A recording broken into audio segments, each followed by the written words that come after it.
اور پالیسی کا لفظ جو ہے یہ عمل سے کم تعلق رکھتا ہے، یہ فلسفے سے، نفسیات سے اور سماجی سروکار سے زیادہ تعلق رکھتا ہے، نظریاتی اساس سے زیادہ تعلق رکھتا ہے۔ اس لیے اس بات کو سمجھنے کے لیے میں ایک مثال پیش کر دینا چاہتا ہوں۔ سن 2014 سے لے کر محمد حسن فاروقی صاحب کے انتقال کے وقت تک نئی تعلیمی پالیسی میں ترویج و ترقی کی اور تبدیلیوں کی جو مدارس طے کیے ہیں ان سے ہم بہت حد تک واقف ہیں، لیکن اس تعلیمی پالیسی کی یہ غیر معمولی اہمیت کیوں ہے یہ سمجھنا بہت ضروری ہے۔ کئی صدیوں پہلے کا دو عظیم تہذیبیں اس دنیا میں گزری، روم اور یونان۔ روم کو ہم جانتے ہیں کہ ان کے پاس فلسفہ تھا، نظریہ تھا، لیکن اس سے بڑھ کر ان کے پاس عسکری قوت تھی۔ یونان کے پاس بھی عسکری قوت تھی، لیکن اس سے بڑھ کر ان کے پاس میں فلسفہ تھا، نظریہ تھا۔ اور میرے وقت ایسا آیا کہ یہ دو تہذیبیں ایک دوسرے پر حملہ آور ہو گئی، جنگ ہوئی باقاعدہ، اور رومیوں کے پاس میں چونکہ یہ نظریاتی جنگ نہیں تھی، یہ عسکری جنگ تھی، اس لیے رومیوں نے یونانیوں پر غلبہ حاصل کر لیا، ان کو شکست دی۔ لیکن چند دہائیاں گزری تھی اور یہ دیکھا گیا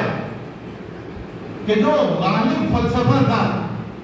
جو غالب تہذیب تھی، وہ تہذیبی عمل، وہ نظریاتی عمل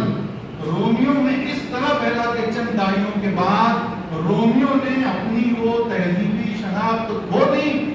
اور وہ ایسے نظر آنے لگے گویا وہ یونانی۔ اور پھر یہ بات آج بھی لکھی جاتی ہے کہ جنگ تو رومیوں نے جیتی لیکن روم کو یونان نے فتح کی، اور یہ فتح فلسفے کی بنیاد پر۔ یہ بات اس لیے بہت زیادہ اہمیت رکھتی ہے کہ سن 2014 میں اس وقت کی حکومت، میں صرف اشاروں میں بات کروں گا، ایک تعلیمی پالیسی کا مسودہ، ایک ڈرافٹ بنا کر پیش کر دیا تھا، اور وہ مجلسیں میں نے محمد حسن فاروقی صاحب کے ساتھ میں اٹینڈ کی ہیں کہ جن میں اس مسودے پر گفتگو ہوئی، لیکن پھر بعد میں ایک دوسری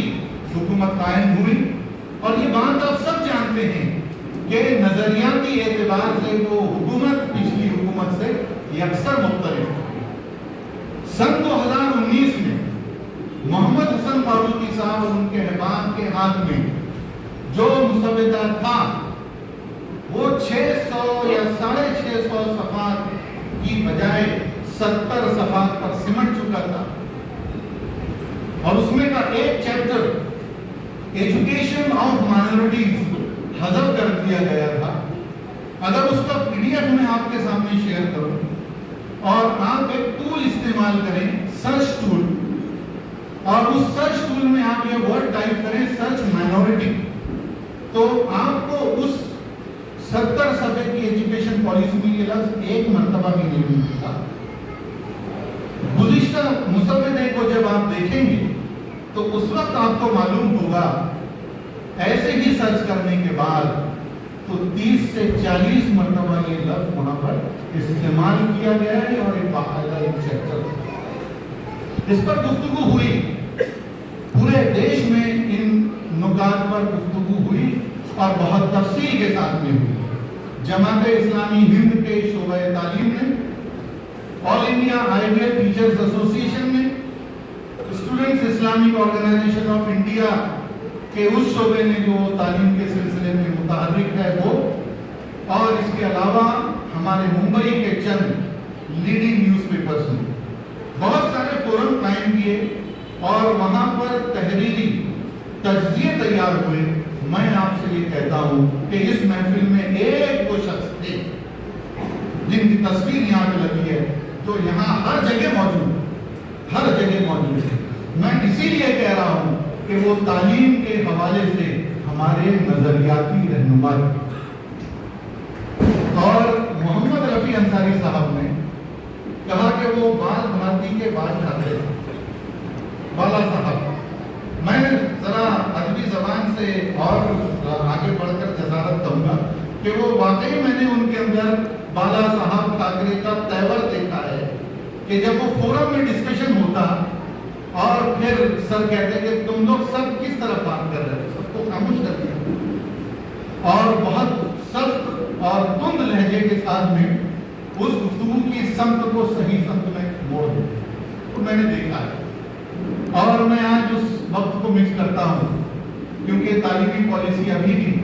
اپنا سفر جاری رکھے ہوئے ہے, اس میں ترمیمات کا سلسلہ جاری ہے, لیکن محمد حسن فاروقی صاحب ہمارے درمیان نہیں. میں 4 مصرے نہیں مخ کر کے پیش کرنا چاہتا ہوں اس حوالے سے کہ مسکراتی ہوئی ہر شے کو دکھی پاتا ہوں,